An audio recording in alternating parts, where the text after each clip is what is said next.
What's up, everybody? Welcome to the latest episode of Games Up. Now, our recording format has changed a little bit, but hopefully you won't notice a thing. The first thing you will notice, however, hand gestures, is that we're not going to do the news because we're recording these a little early. So, we're just going to make this a little bit shorter. I've no doubt fascinating things will have happened, but sadly, we will not be there to see them in your magical future town. We should do a topic where we predict the news. Yes. And see if we get it right. That would be really good. So, instead of the news opening the show, we're just going to discuss some interesting topics for you people on the YouTubes. So, Mr. Loz, are you bringing us a topic of the week? Let's have the topic of the week, shall we? The topic of the week is how would you introduce someone to video games? How if they were previously completely alien to the subject. There's a cat hair in my glass. How would you introduce someone to video games? Anybody want to go first? Probably not with a cat hair. No, cat hairs are not a good way to go. I would introduce them with Crash Bandicoot 3. How come? Because that was one of the first games that got me into it. Okay. And it's as a platformer, it's just one of the really good ones. Mm-hmm. And it's just to start them off easy. You don't want to rush too into the whole nitty gritty of things. It's like with something light and fun that they can get in and have fun with, and then you bring on the ACs and the Metal Gears, and then move on. You give it a good few years before you bring on the Metal Gears. Well, forever. Yeah. That's just you start them off with something light, platformery, funny. Just get them into it, get them to know the controls of how the things work, and then you move on. I have to ask you an add-on question to this. My answer depends on what kind of person it is.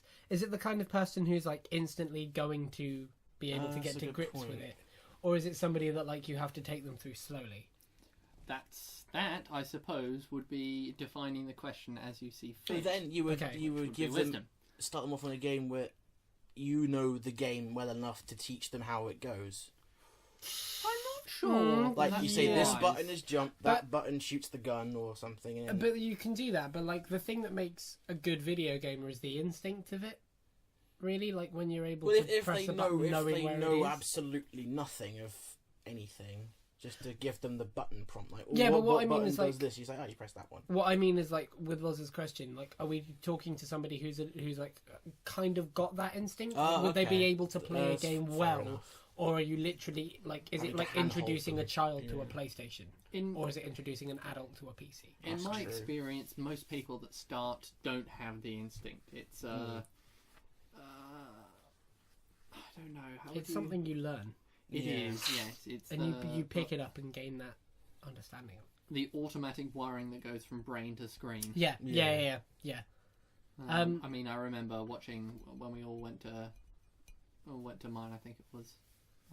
For one of my birthdays, I was watching Anya play Dead Space, and she's not a console player. She really liked the game, but she hadn't got the posture right. And the wiring that automatically went from being able to press B without looking at it, wasn't there. Yeah, no, I know what you mean. It is something. Okay, so is that? Shall I give both answers? Okay, give both of your answers. So if we're going for somebody who has the instinct to become a gamer. Like who can be has the gene, has that X factor, I suppose, that they'd be able to work well in a game. I'd give somebody a big emotional epic. I think I'd give them Mass Effect, because Mass Effect is A, gorgeous, it's B, player driven. Like you create your shepherd, you create the people around them, you save who you want, you let die who you want. So, but hopefully, I'd hope they play through Mass Effect 1 and go, I want to play Mass Effect 2 and then Mass Effect 3, which would take them through, because the 3 games changed quite a lot, so it would take them through 3 kind of differently styled video games and show them how powerful Mass Effect and video game series like that could be. I think that would work. And if it's somebody who's not going to pick up games at all, I'd give them The Walking Dead. Because The Walking Dead is effectively QuickTime events. The really important bits that take pacing and speed are QuickTime events, and anybody can pick those up. Yeah, but arguably in a QuickTime event, the whole wiring straight from brain to computer screen is more pivotal, and it's the one that you don't have. I should true. point out that at this point we've only really been talking about consoles. Yeah. Oh, yeah, fair point. Fair point. Although I think it might be easier to introduce somebody to a console. Because I think if you introduce somebody to a PC, like if you introduce them to a PC, you're either using a mouse and keyboard interface, which everybody uses in a different way. Although, no, I suppose I see what you mean. Touch typing is something that an awful lot of people learn because an awful lot of people use the computer. I was Yeah. really Part talking there about regularly. something simple that they're not gonna, like when you were just on there going, oh, controls, whereas that's it's because just simple that's- jumping and moving. I so see they what can you get a mean. grips. I've been playing video games. But the for a whole fair amount of emotional time epic before stuff, this. yeah, that's good too. How would you introduce someone? Well, it Lawrence? depends. Like Cameron says, it really depends on the person. So I'd look for something that I think they'd like. Yeah. As we all know, my particular corner is strategy games. Yeah. I think if I was going to go for an RTS, I'd probably feed them something like Halo Wars. Yeah. Yeah, that's a good shout. Because- That's a really good... Or Final Fantasy Tactics. Halo, I haven't played Final Fantasy. Or the Tactics, I want to. on the red alert would be a bit difficult, wouldn't it? Red Alert is one that I would not introduce Yeah. them to. Yeah, no, Because don't do that. there are two ways to get into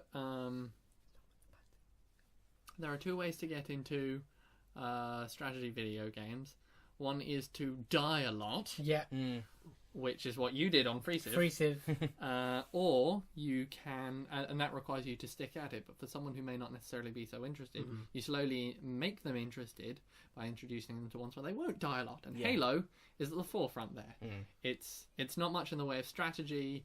I mean, even its tactics are a bit want. It's mostly build a large army and roll it from one end of the. Into the Yeah, battlefield to the pretty other, much yeah. is. It's produce and die. But you will.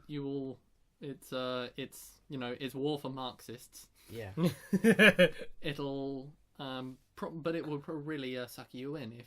Even if they're not a fan of And Halo. it's got a nice story. Yeah, and people know Halo. They know Yeah. the Halo brand, so that would be a good way of showing them it's more than just... Yeah, If that's I a good was show. going to go for a more general fantasy, I would definitely start them on the Ocarina of Time, because that's both... I mean, the graphics aren't Aren't the best. the best, but there is a reboot out, so that's that particular one dealt with. It's pretty... Well, it's pretty...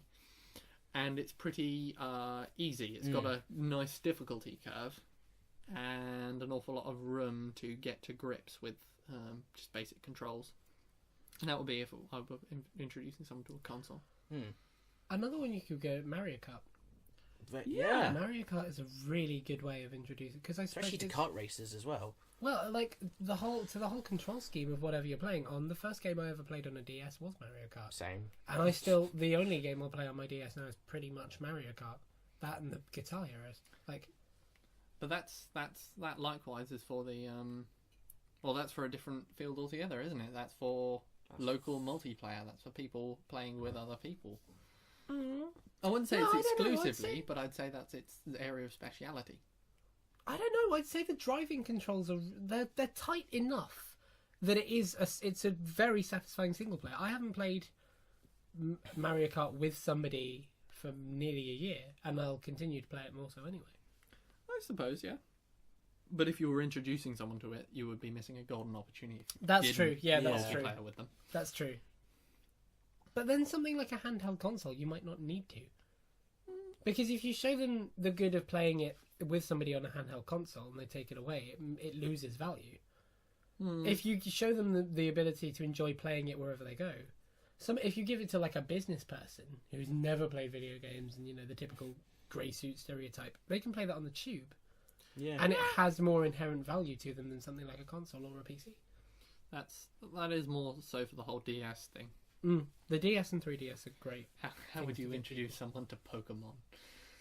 Yeah, Well, that's... that's very true. I'd say that Pokemon is far more niche. You tend to get It is yourself very into niche. it rather than be introduced to it. I've been looking to get myself into Pokemon recently. I've from watching my friends play Pokemon X and Y, it's got me.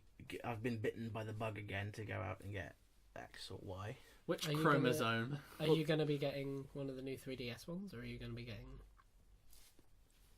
for the new 3DS. Yeah, the non-backwards 3DS. compatible one. Yeah, but it's got like the fancy reboot ones, hasn't it? Oh, no, Soul this is Blue Silver and and Red. Omega. No, and Omega Blue- Ruby. Yeah, that's it. Yeah. I don't know, because I was brought up on Red, Right. and I have Fire Red.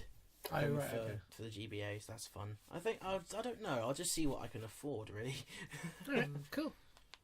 Do we think that's us done? Yeah, I'd say just about. I think we've covered it well. Mm. Alright, should we move on to the indie game? Let's move on to Yeah. the indie game.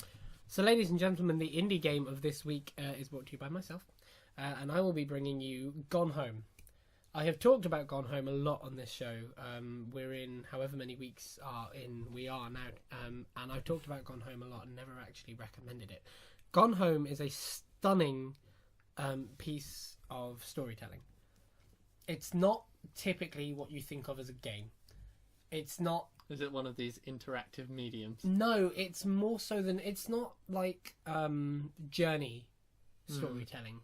Right. You have to progress the story yourself. Right. It's gamey in the sense that the story revolves around you and around the choices and decisions and actions you make.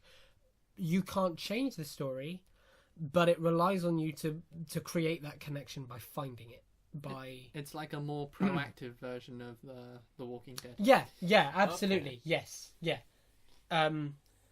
It's made by some wonderful people called the Fulbright Company, who had their hands in BioShock before. They are the people mainly responsible for the Minerva's Den thing. The head developer is a man called Steve Gaynor, who I've had the absolute joy of conducting an interview with. And he's a wonderful person, as they all are, and they've done a great game. Steve the Gamer. Steve the Gamer Gaynor. I hope that's his his name. Monika. If not Steve. If he's listening. Yeah, if not Steve, please take that one. The way that Gone Home really gets you is with its ability to create atmosphere. You will get into Gone Home and think it's a kind of game that it's not. And I can't really describe much more because describing much more gives away what it does. And I'll let one of you this evening play Gone Home. Right. And we have a copy of Gone Home to give away with this show, but we'll get to that in a second. Gone Home and its soundtrack as well. But it will pull you in to a false sense of insecurity. And the way that it plays with that, with its use of audio, with its use of atmosphere building and lighting, is just stunning.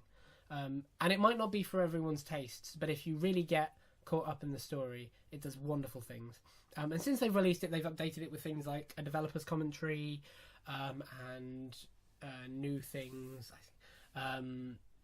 They released a special edition through a company called Merge Games, which gives you a lot of sort of behind the scenes thing, and it's a really, really good game to get into. It's a lot of fun.